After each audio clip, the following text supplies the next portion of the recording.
আসসালামু আলাইকুম।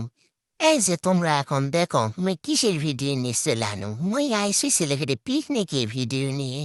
তোমার বেড়ারা কি একাই পিকনিক খাওয়া পায়? তোমার বেড়ারা তো পিকনিক খেলে বেডিকের কথা মনেও করেন না বউ ছেলের কথা। আর বউ ছেলেরা ভাত আর সারা খাওয়া পায় না। ওই জন্য গাবলা হাড়ি লুঙ্গি যত আছে সব বান্ধে নিয়ে আইসে। নিয়ে আসে এটা দেখো সব সমান সমান ভাগ করে নিয়ে যাবে। তো এটা ভাত বাটা মোট শেষ। এখন এই যে এখন কালাই ঘাটি আছে, কালাই ঘাটিটা আবার কি করবা হবে? সবাক সমান সমান করে ভাগ করে দিবা হবে। যাই হোক পল্লা পাগলত মাপে কিন্তু নিয়ে যাবা হবে যে না 19-20 না হয়। তো এতে সবাক দেখে একটা বু করে দিয়া হলো। কালাই ঘাটি এখন বাটা কুটা যখন হবে তখন আবার আরেক জ্বালা আছে। এলা যাই ব্যাট ফেতার মাথা কান কপাল সব যাবে। ব্যাটিও মরবু দুষ ভারত নিয়ে মরবু।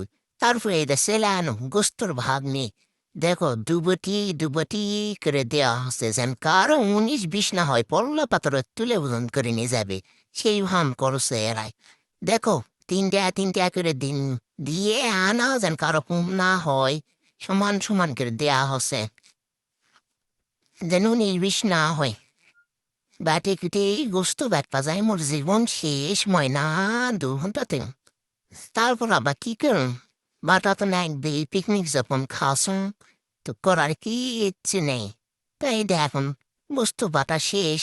এখন আবার কি সামটি আছে সামরি নিয়ে নেই তো খোড়া বাটি জেলা আছে সব দিয়া হলে আবার দেয়া খাতা করে করে আবার সামরি দেয়া হচ্ছে মুই আবার দুইটা নিয়ে আসেনি গোস্ত সামরি এক জায়গা তিনে আসুন তা কি হয়েছে? এতে দেখো সামরিও যেন সমান সমান হয় পল্লা পাত্র তুলে বসুন এক কোটি যেন কম না